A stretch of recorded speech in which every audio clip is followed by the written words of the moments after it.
Now that we have discussed about the angle sum property, let's try to apply angle sum property in real life. So let's see how we can solve the problems in finding angles of a quadrilateral using the angle sum property. Applications in solving.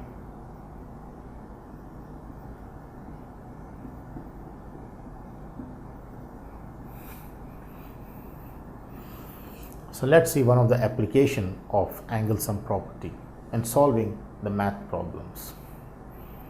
For example, I have a quadrilateral where this is ABCD, a quadrilateral ABCD, in which this angle is 70 degrees, this is 80 degrees,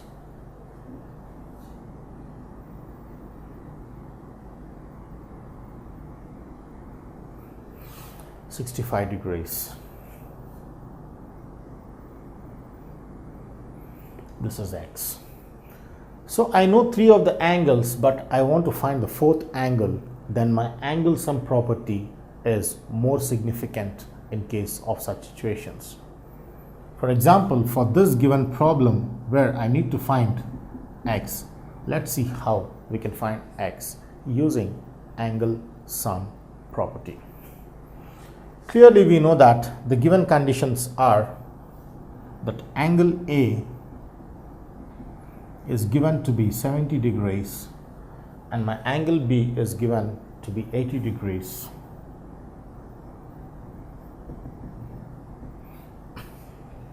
My angle C is given to be 65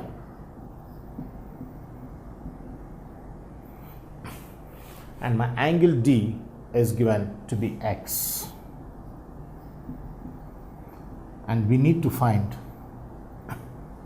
the angle D, that is the value of x. So let's see how we can find the angle D using angle sum property. Now clearly from angle sum property,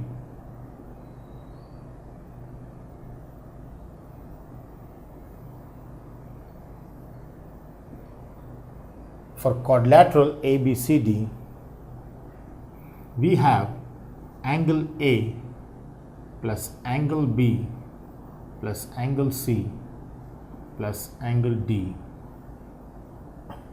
all sum equals 360 degrees.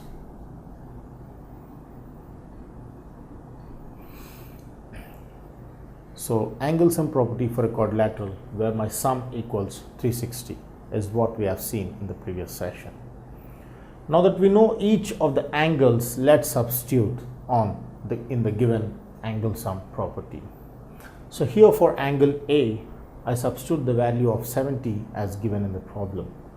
So here I get 70 and then my angle B, which is 80 degrees, and my angle C, which is 65 degrees, and my angle D, which is x degrees, which I need to find, is all equal to 360 degrees. Therefore, sum of all this equals 360. Now my target is to find the value of this x.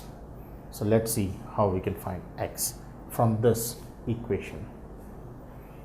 Let me add all this 3. 70 plus 80 is 150. 150 plus 65 is 215 degrees is what we get. Plus x degrees equals 360 degrees is what we get when it is further simplified. Now because I want to find x, I put x on the left side and this is taken to the right, so that this reduces to x degrees equals 360 minus 215 degrees.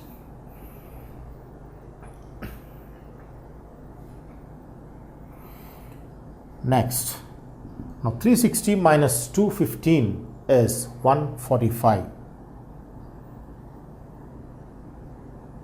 is what we see. Therefore, my x is this, is what I get in terms of angle sum property. So my angle sum property, when simplified through each of the angles substituted, I get my x, that is my fourth angle, which is 145 degrees. So given the three angles in a quadrilateral ABCD, I can find the fourth or the unknown angle using angle sum property. So my learning outcome here is that the angles of a quadrilateral can be found using angle sum property. In this case, my unknown angle, angle D, is found to be 145 degrees using angle sum property. Angle sum property helps us in finding the unknown angles of the quadrilateral, 145 degrees, in this example problem. Now that we have discussed about the different types of quadrilaterals like a rectangle, a square and a parallelogram, let's see the different other types of quadrilaterals also existing in the branch of mathematics. Today's session is about trapezium. Let's see a special case of a quadrilateral called trapezium.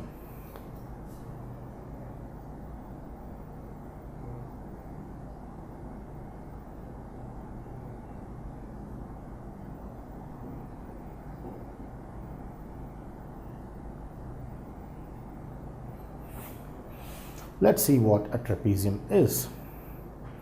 Imagine I take a four-sided closed figure formed by four straight lines such that I take one pair of straight lines to be parallel to each other. So what I do is I take line 1, which is arranged flat, horizontally flat. I take line 2, which I arrange exactly parallel to line 1. So first I arrange line 1, then I arrange line 2, which is exactly parallel to the line 1.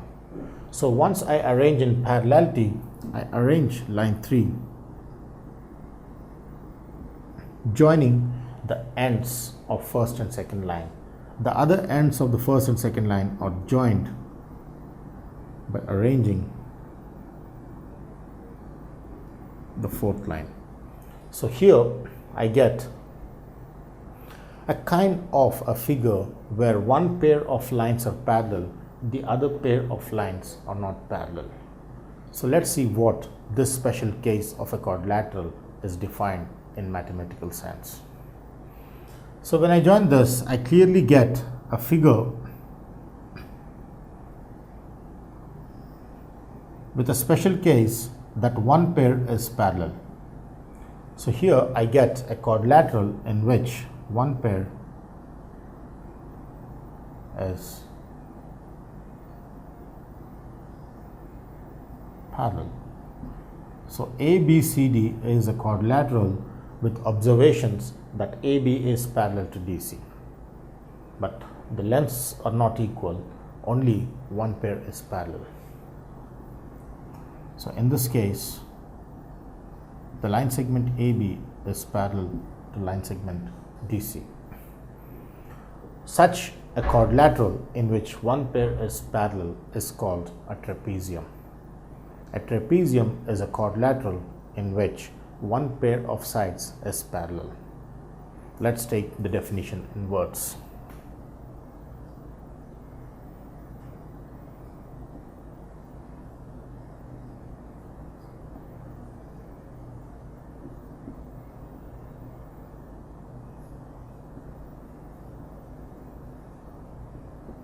Quadrilateral whose one pair of sides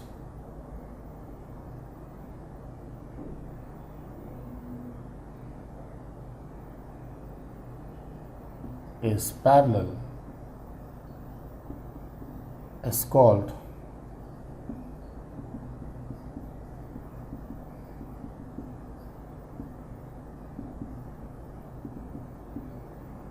a trapezium.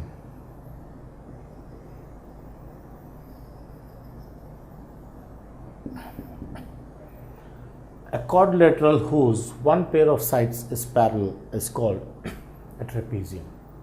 This being an example case of a trapezium where this line is parallel to this, but this is not parallel to this, is how we understand trapezium as a special case of a quadrilateral. Let's see the next special case of a quadrilateral in its own shape and its definition. This session is about discussion of kite.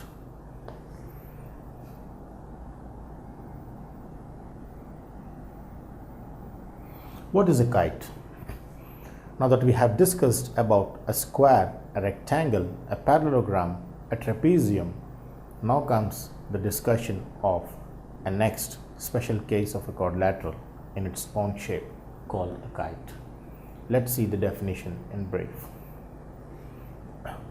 Imagine I take two equal straight lines and then join them out here like this. This is line 1 and this is line 2. I take two more equal straight lines and just join them from line 1 out here and then line 2 out here. So here is line 3 and here is line 4, such that this and these are equal and this are equal. Such a closed figure formed by joining four straight lines such that two equal straight lines are joined this way and the other two straight lines which are equal in length are joined this way is called a kite. The kite which I see, the flying kite.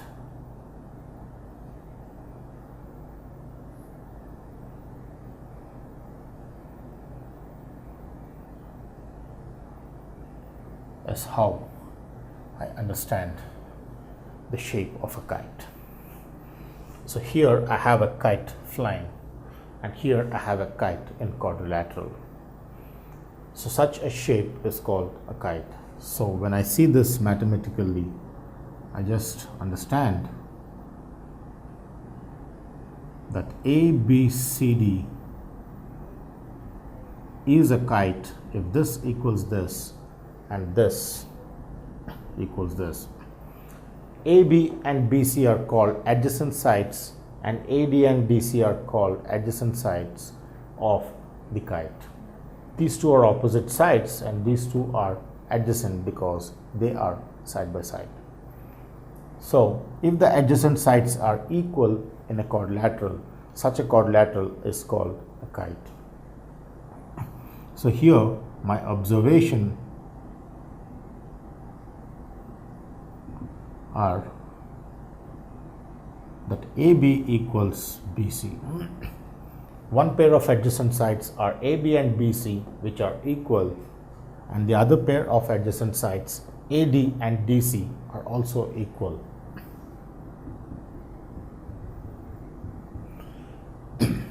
Such a quadrilateral form is called a kite. So let's see the definition of a kite.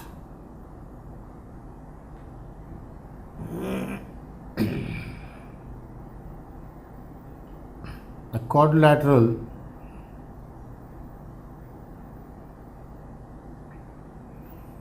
whose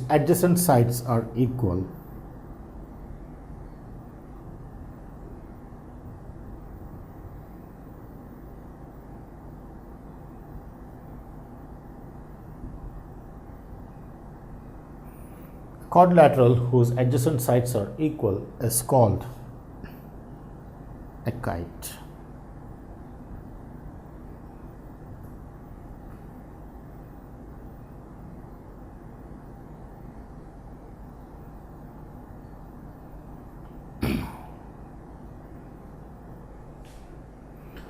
A quadrilateral with adjacent sides equal is called a kite. a special case of a quadrilateral whose adjacent sides are found to be equal. Kite as a quadrilateral, kite as a flying kite. Now that we have discussed the different types of quadrilaterals, starting with parallelogram, trapezium, rectangle, square, kite, we have many other properties which we connect. Now comes the relation between the different types of quadrilaterals which we're going to see in this session. Initially, I would like to find a relation between a square and a rectangle. How would we understand the relation between a square and a rectangle? So today's session is about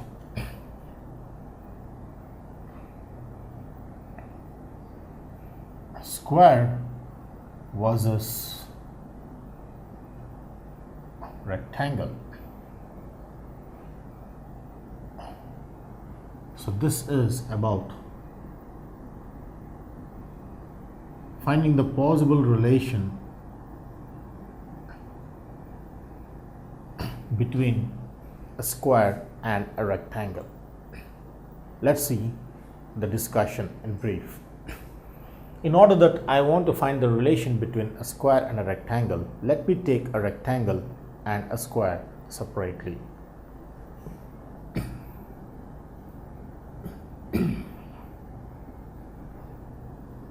Imagine I take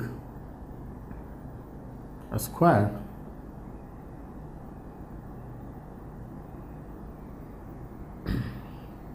and I take a rectangle.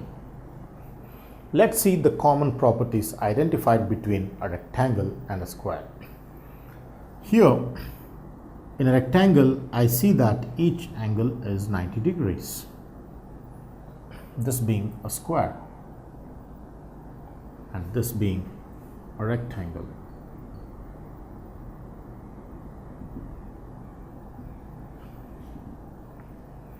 Also in square, I identify that each angle is 90 degrees.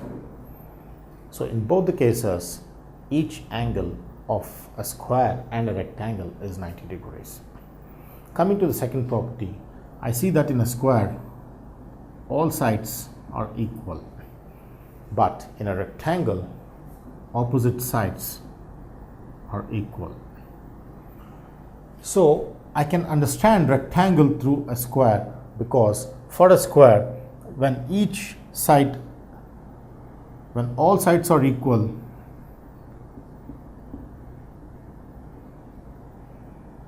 all sides are equal implies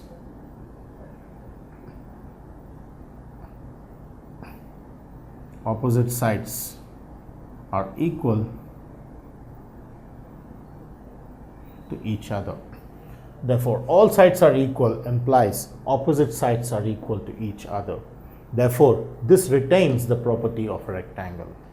Therefore, a square with each angle being 90 and opposite sides being equal to each other can be called a rectangle. Therefore, every square is a rectangle, but every rectangle cannot be a square because all sides are not equal. We only have the opposite sides equal, but all sides are not equal, which is an essentiality for a square. Therefore, we can say that every square retains the properties of a rectangle, but every rectangle does not retain the properties of square. Therefore, every square is a rectangle, but every rectangle is not a square. Is how we understand the learning outcome. Therefore,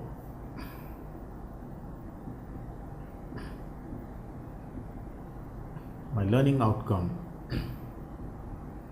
is that every square is a rectangle, but every rectangle is not a square. every square is a rectangle, but every rectangle is not a square, is the learning outcome, which makes me connect between understanding of a square and understanding of a rectangle as the special cases of a quadrilateral. Connecting square and rectangle.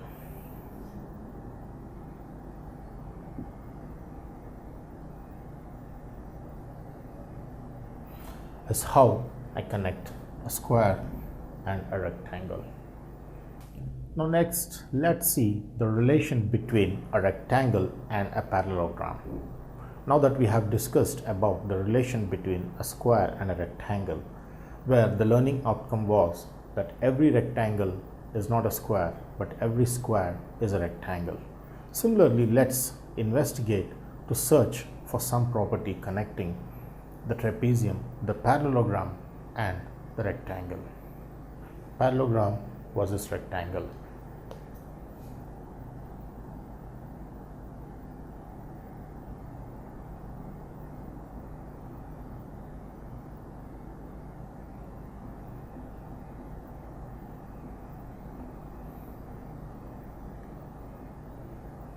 So let's see the properties connected between the parallelogram and the rectangle.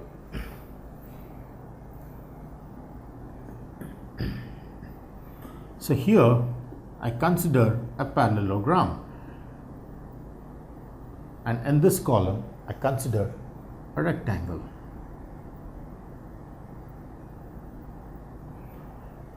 Now we know that a parallelogram is in the shape of a sleeping or a slanting rectangle.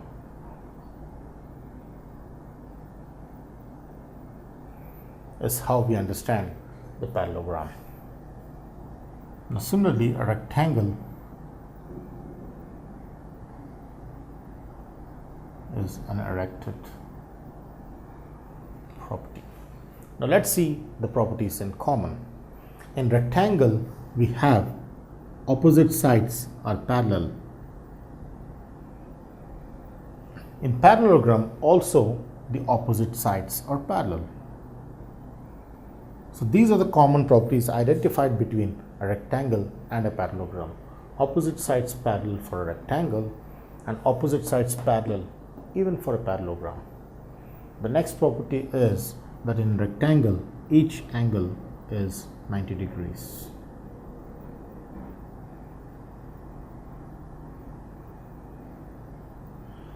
So each angle is 90 degrees in a rectangle, but in parallelogram each angle is not 90 degrees.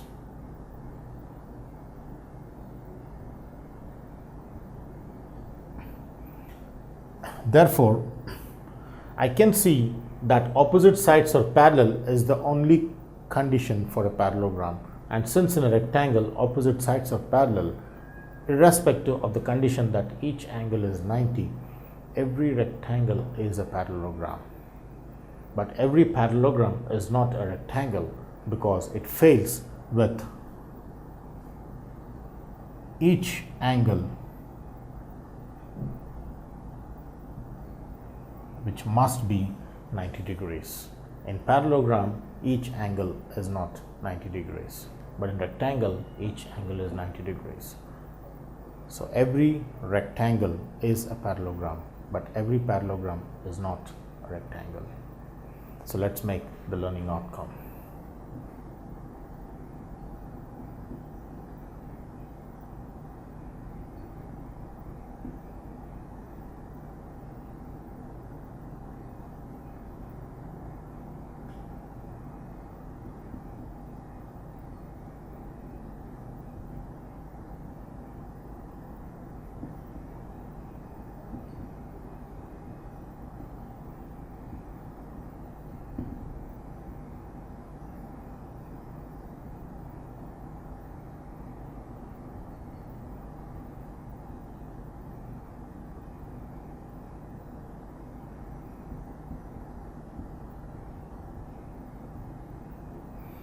Is how I make the learning outcome. Every rectangle is a parallelogram, but every parallelogram is not a rectangle because each angle is not 90.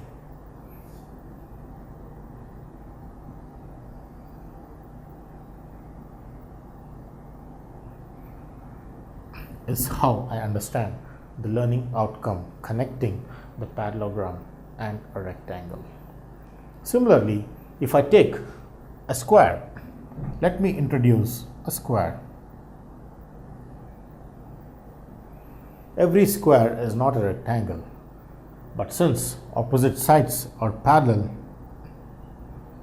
irrespective of the condition that each angle is 90, again I can say every rectangle or even a square is a parallelogram. Every square is a parallelogram, but every parallelogram is not a square. This is how I connect between a square and a parallelogram. The properties are similar to rectangle and square when connected with parallelogram. So in this manner, I can connect various properties where I can say that every parallelogram is a trapezium, or every rectangle is a trapezium, or every square is a trapezium, but every trapezium is not a parallelogram, etc. So we can interlink between two quadrilateral shapes in understanding through their common properties and the uncommon properties.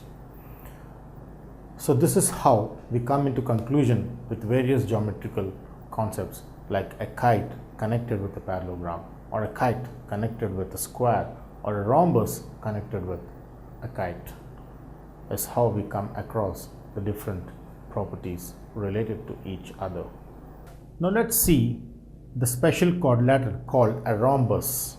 As that we have already seen the definition of a kite, let's see how a rhombus is originated as a special case of a quadrilateral from the kite. Rhombus derived from a kite.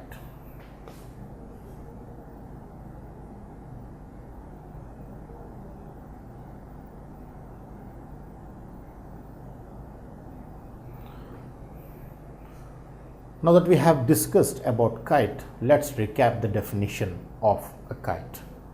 So we know that a kite is a quadrilateral in which adjacent sides are equal. That is, when I take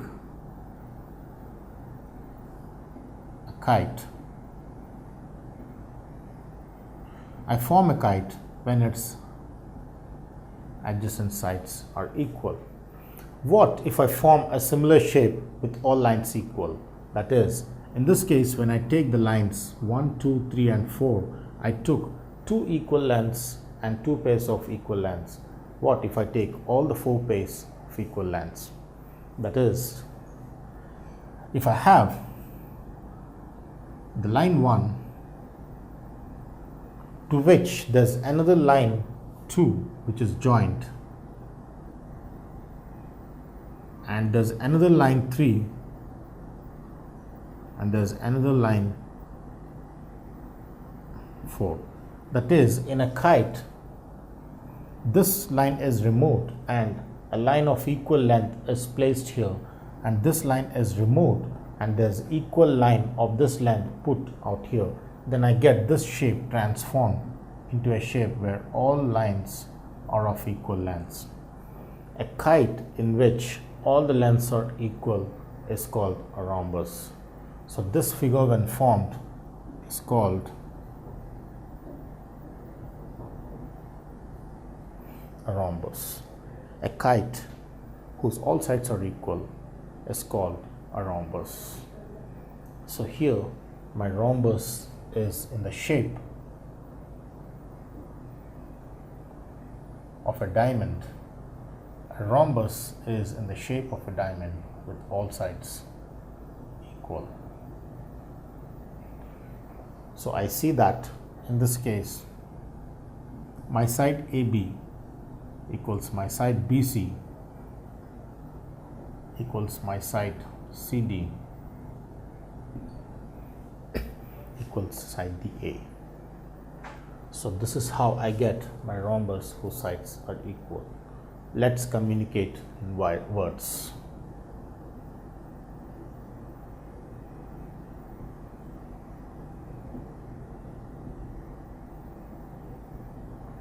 A kite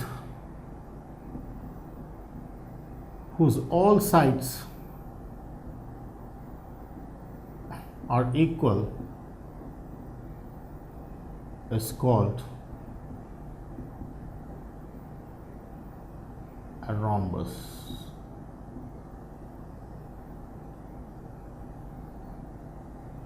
A kite whose all sides are equal is called a rhombus. A rhombus is a four-sided figure with all sides equal. It's the shape, looks like a diamond.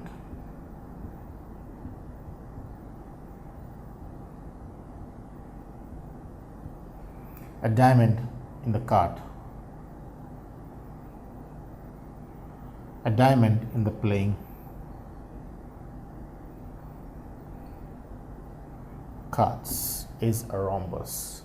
The diamond which you see in the playing cards is a rhombus. A kite whose all sides are equal is called a rhombus, is the learning outcome I make out here. Now comes the biggest question on how we connect a rhombus with a kite. Let's see the relation between a kite and a rhombus.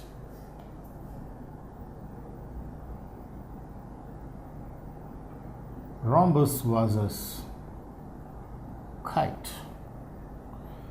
Now that we have discussed about the definitions of rhombus and kite, let's see the detailed properties and then connect through the common and uncommon properties. Here, I take the case of a kite and I take the case of a rhombus.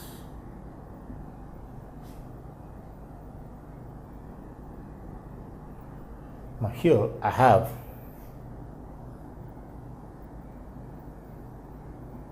a kite whose adjacent sides are equal, and here I have a rhombus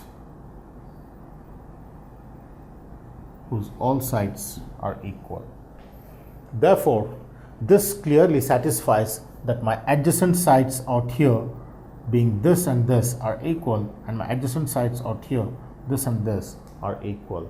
That is, when I take it in the form A, B, C, D, my adjacent sides AB and BC are equal and AD and DC are equal. Therefore, I clearly understand that this satisfies the properties of a kite.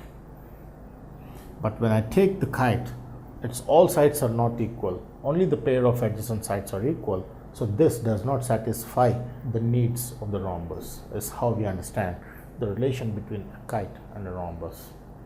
Therefore, my learning outcome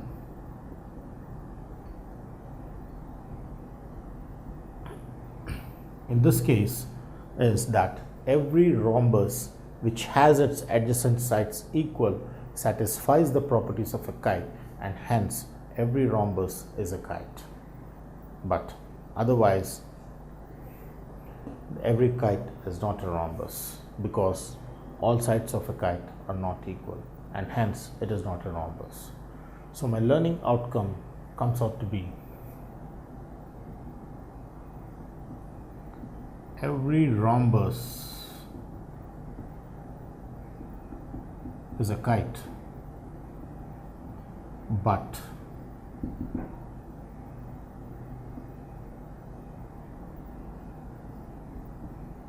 every kite is not, or I can say a rhombus is a kite, but a kite is not a rhombus, is how I understand.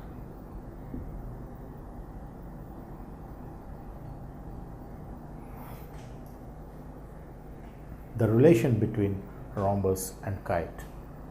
A rhombus is a kite, but a kite is not a rhombus, is how the learning outcome relates a rhombus and a kite.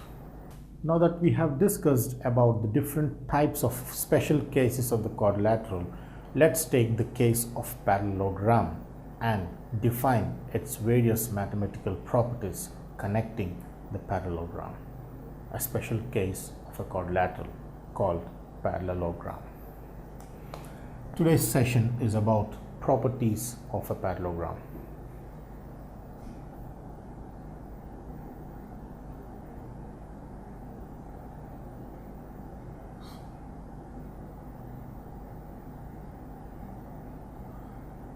Properties of parallelogram. One of the most important property is the property which connects the diagonal of a parallelogram. So let's see and revisit a parallelogram and its diagonal.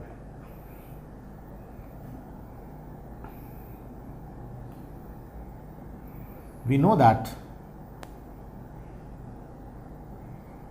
this is the shape of a parallelogram. A, B, C and D, in which opposite sides are parallel, is how we understand a parallelogram ABCD. Now, the property which connects the parallelogram is with the diagonal. So imagine I connect the diagonal AC.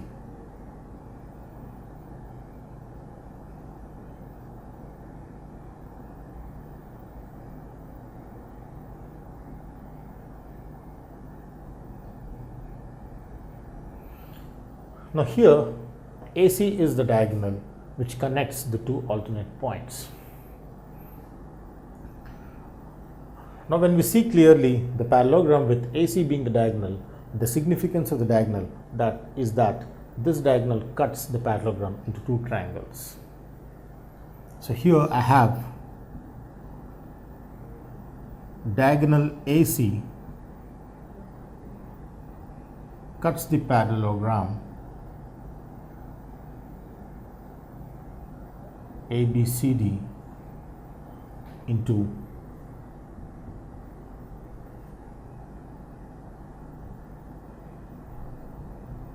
triangles, the two parts being the shapes of triangles.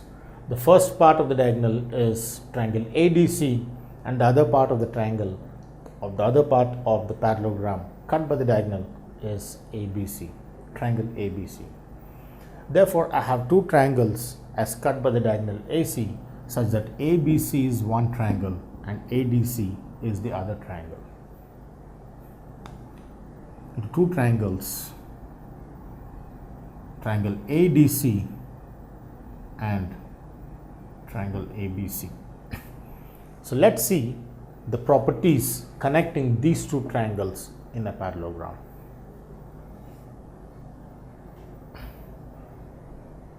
So here the property states that a diagonal cuts the parallelogram into two equal triangles, or if the diagonal cuts the parallelogram, then the two triangles formed are said to be congruent to each other. That is, the property is triangle ABC is congruent to triangle ADC.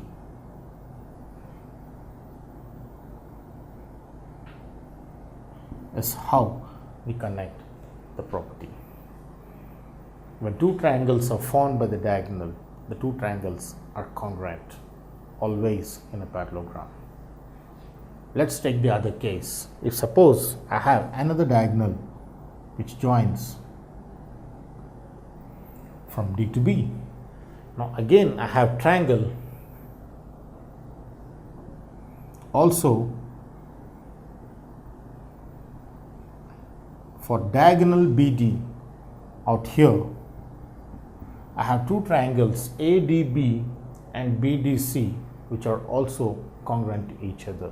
If I take the diagonal, the second diagonal, triangle ABD is also said to be congruent to triangle BDC.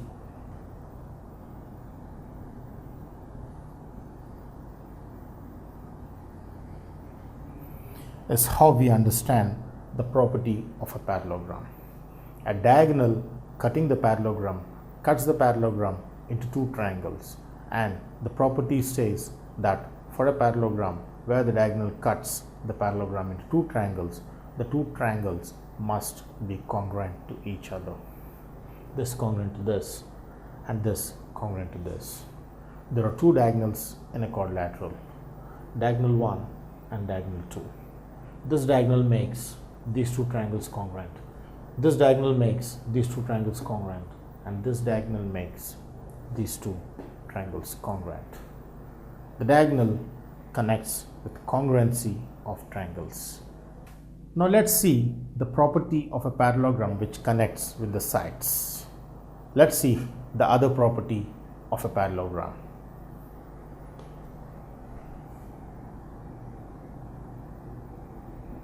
Connecting with its sides.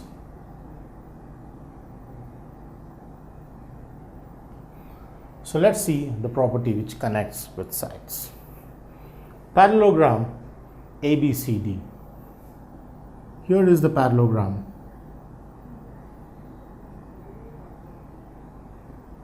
A, B, C and D. So clearly in a parallelogram we know that opposite sides are parallel.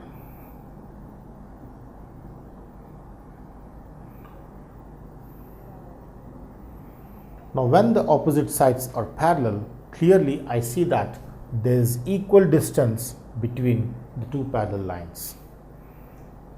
But this equal distance is again cut short by two more parallel lines, where again there is an equal distance between these two parallel lines. So parallelogram is a closed region bounded between the pair of parallel lines. Therefore, it comes to an interesting geometrical property which arises out here. The pair of parallel lines makes a bounded region where the lengths are equal. The pair of parallel lines always makes the lines to be equal. So this side must be equal to this, and this side must be equal to this. That is, when the opposite pairs are parallel in a quadrilateral, their opposite sides are equal or also equal in a quadrilateral. Therefore, with this property, I come to a conclusion that the opposite sides AB is equal to DC and my AD equal to BC. Therefore, my opposite sides are equal. So here, the reason being that since opposite sides are parallel, therefore the opposite sides must be equal. Therefore, the property in a parallelogram is that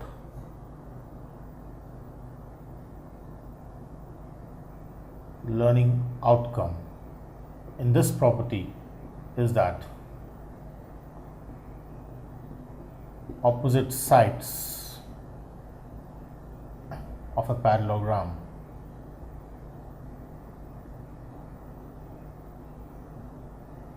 are equal, as how I understand opposite sides of a parallelogram are always equal.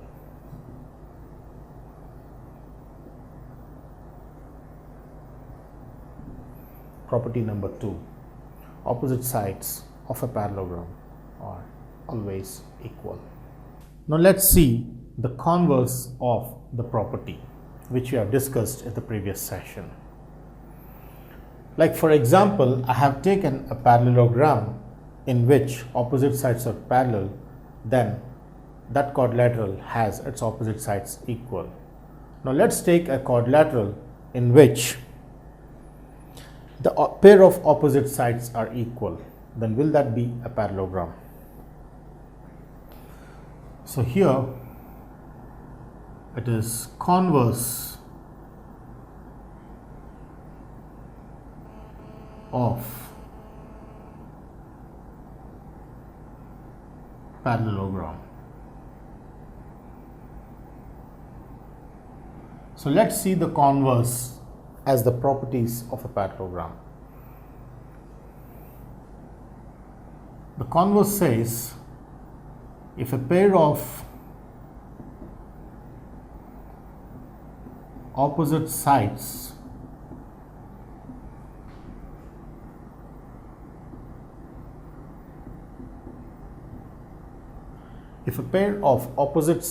of a quadrilateral are equal, then the quadrilateral must be a parallelogram. Then that quadrilateral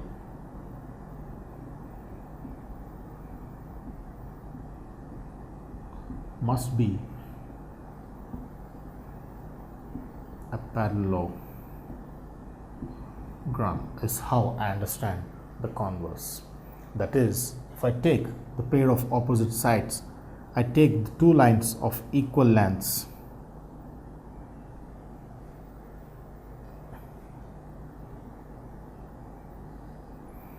and I take two pairs of equal lines and I form a closed figure, then that closed figure must be the shape of a parallelogram, is how the property defines.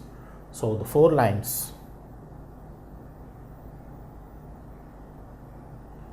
these two being of equal length and these two being of equal length, clearly I get a closed figure in which the opposite pairs being equal makes it indirectly to be parallel, is how we understand as the converse of the previous session. If two equal lengths are paired together to form a four-sided closed region, then mathematically we conclude that those pairs will obviously be parallel. So the parallelity derived from equal lengths is how the learning outcome comes out. Therefore, in this case, opposite pairs equal, opposite pairs equal implies opposite pairs parallel. So equality implies parallelity and parallelity implies equality. So opposite pairs equal implies opposite pairs parallel, hence a parallelogram. Is how we understand a quadrilateral reducing to a parallelogram, either the pair of sides being equal or the pair of lines being parallel. Parallelity implies equality and equality implies parallelity. If a pair of opposite sides of a quadrilateral are equal, then that quadrilateral must be a parallelogram, the converse of the previous session. Now next, let's see the other properties involved with parallelogram. Now that we have connected between parallelity and equality of opposite sides in a quadrilateral reducing to a parallelogram, let's connect with angles. What are the properties related to angles in a parallelogram? Angle properties.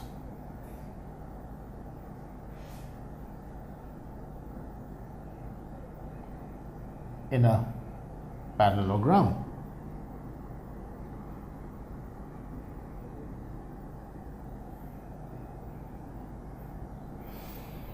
So let's see how the angle properties are defined in a parallelogram. So let's take a parallelogram ABCD.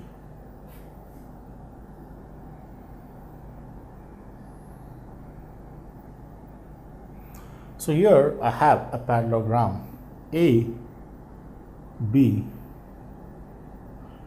C, D. So A, B, C, D is a parallelogram in which opposite sides are parallel and of course equal. Now this is angle A, this is angle B, this is angle C, this is angle D. Now here A and C are called opposite angles, B and D are called opposite angles. angle A, angle C, angle B and angle D are called pair of opposite angles,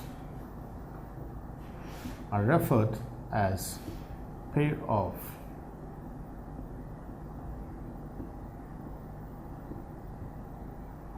opposite angles. So let's see in today's session about the property which connects with opposite angles in a parallelogram. For a parallelogram ABCD, the property says that opposite angles of a parallelogram are always equal. That is, this equals this and this equals this. So the property here says that opposite angles in a parallelogram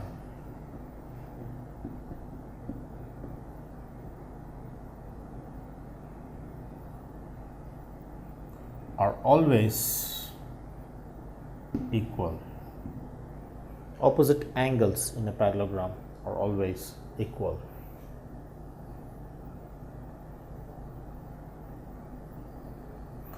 Is how we conclude the property. That is, in this case, angle A must be equal to angle C and angle B opposite to that is angle D must be equal if ABCD is a parallelogram. For a parallelogram ABCD, opposite angles must be equal is how we understand the property connecting the opposite angles. Opposite angles in a parallelogram are always equal.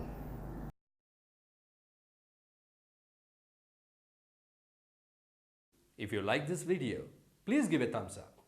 Please subscribe to our channel to get more videos on CBSE syllabus.